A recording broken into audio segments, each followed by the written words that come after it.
Hi everyone, this is Yad from the Tech channel and welcome back to this new tutorial. Actually, after you download the firmware from Canon website or any external website, so you need to extract the firmware on the memory card, of course, then put the memory card back in the camera. Here you should pay attention to two things.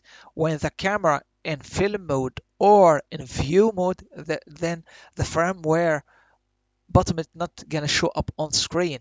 So as you see here, I'm now in the movie mode.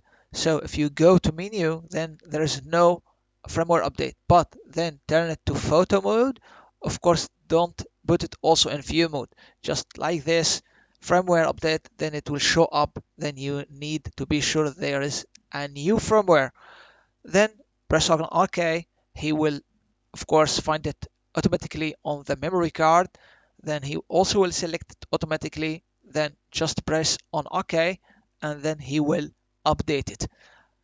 The update time, it depends on the kind of the camera, memory card speed, and it will take a little bit actually time. This is 1DX Mark III. It took a time like around 7 minutes just to update the whole firmware. This video is fast forwarded 5 times, so just to know that.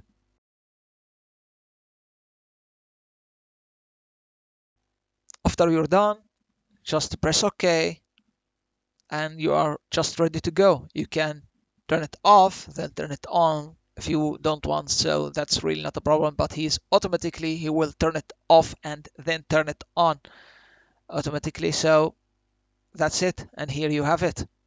If you like it, please give a like, share, and subscribe, and feel free to check all the previous video on this channel. Thanks a lot for watching.